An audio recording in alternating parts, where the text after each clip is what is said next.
What does it take to be a professional drummer today, in this day and age? Now, I'll speak to the young cats and I'll speak to the cats who came up during my generation. And let's talk about things that don't have to do with the drums necessarily. Let's talk about with the other things. So, if you want to be a professional working drummer, A, you have to be on time. What does that mean? That means if your gig starts at 8 o'clock and you got to bring your drums, don't show up at 7 o'clock. Show up at 6:30. Show up at 6. That way you leave room for anything to go wrong, that you have time to adjust.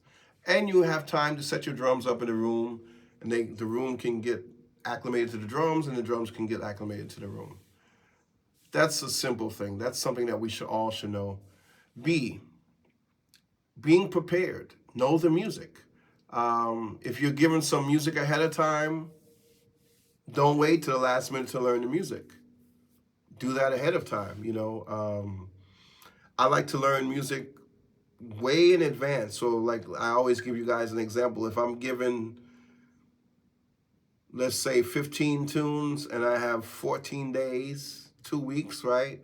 For 15 tunes, well, you do the numbers and that should tell you how many tunes a day that I'm shedding on. Or if I have 1 week and I've given the same amount of tunes, if I'm given 20 tunes and I have 7 days, well, do the math. It should tell you how many tunes a day that you should be shedding on. Now, by shedding, that means I'm listening to that music all day, all night, and I'm listening for things in the melodies that trying to memorize the melody actually of all the songs. And this has to do with things that might be an odd time also. You find the hard parts and you memorize those parts. Then you start to deal with learning what the hits are in any tune. There might be some hits or some breaks that you have to catch. And you start to sing those with the melody before you even sit down at the drums. All of this is stuff that you do before you even get to the drums. I usually don't even hit the drums until the last minute or until I go to rehearsal and I start playing this music, because that way I have a fresh idea and I'm not like playing some stuff that I've worked out. That's the worst thing, guys. Don't sit and work shit out. Like, don't come up with, oh, right here I'm going to play this idea, because then you're not being spontaneous in the music. Let's talk about things that have to do with you. Now, I know sometimes guys get nervous. Hey, guys, we're all going to make mistakes. So the thing is to allow yourself to be vulnerable, allow yourself to make those mistakes and not really, grind your mind like, oh my God, I missed this hit. No, if you miss something, then the next time it comes around, don't make the same mistake twice, right? Now, for you younger cats and the younger generation, and I'll speak to my generation also because I did the same thing. Guys, don't be weeded out. Like, come to the gig and be ready to play. Like, if you're not ready to play, then you're doing a disservice to your bandmates and the audience, which pays money to see you. And believe me, this is a job. It's something that we love to do, but it is a job.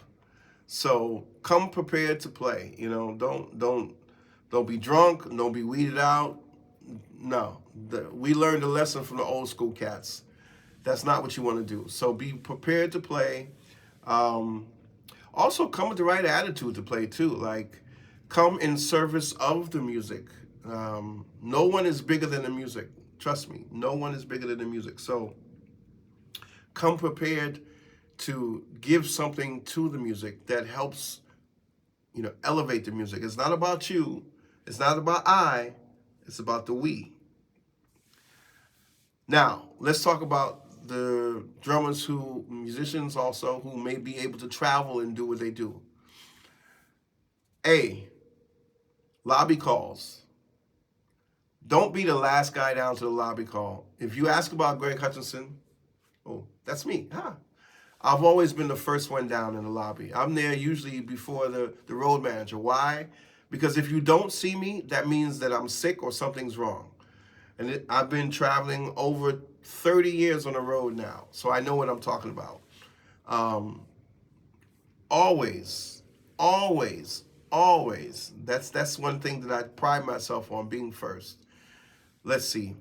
Have your stuff ready to travel. I've been on the road with cats who look disheveled in the morning or whatever. That's not the way to be. We're traveling as a group, so you have to look a certain way also. You're representing not just yourself, but you're representing the band. Um, Sleep is important. Sleep is important. Let's talk about that also. As I've gotten older, I get less sleep, but my body is trained for this. I've been traveling probably a lot longer than some of you guys have been living. So I only need about 5 or 6 hours of sleep. But you have to realize something. You need to sleep because once your day starts, probably the next time you get some rest is the next evening. So you have to think about this. We fly or take a bus to whatever or train to wherever the next venue is. Usually you might have an hour or two at the hotel if you're lucky, and then you're right to sound check. And then after sound check, most times you eat dinner, you hit. Then you go back to the hotel. So I just finished a few tours where it was 4 a.m. a few days in a row.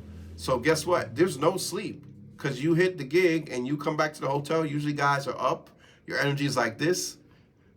Then when you fall asleep, like, okay, you fall asleep at 2 in the morning, but you got to get up at 4. So that's when you really find out what you're made of, when you have to do those kind of tours. Luckily, those don't happen too often, but they do happen. Now, there was a point in time when I used to take the drums on the road early on in my career with the Roy Hargroves, the Joshua Redmonds. So that was a whole nother, a whole nother thing to deal with. Luckily with Josh, we had the great Paul Booth, and he would go set the drums up and everything was cool. But traveling with drums is a lot also. So you guys, they're doing big pop tours. You do that. You have drum techs that do that. Most jazz cats that are playing don't travel with their drums. I don't know too many. Blade maybe still does, but most guys don't do it because we can get drums. Thank you, Pearl. Anywhere we go. So, but that's a whole nother thing. To be a professional drummer, you have to understand when you get to the venue, this is why you have to arrive early. Every time you get to another city, it's going to be a different drum set. And you want to feel as comfortable as you can on those drums. So what does that mean? That means you need to get there early, kind of suss out what's going on. Sometimes I need to get there, and if the drum heads are wrong or if there's something in the bass drum, you guys know I hate anything in the bass drum. I hate the hole on the front. This is not pop music. If I'm playing jazz, I want it to sound a certain way. So that means if I get there right as it's time for sound check, that's too late because sound check is sound check, not sound preparation. See, that's the difference. Sound check is when we're supposed to check the sound. Sound check is not supposed to be when I'm setting up and preparing. No. So if you need to get there and prep for the sound check, you do that before.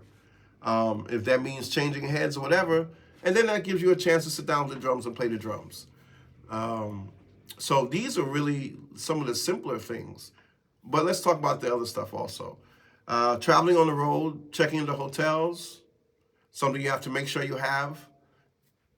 A valid credit card, valid debit card. They won't let you check in without it.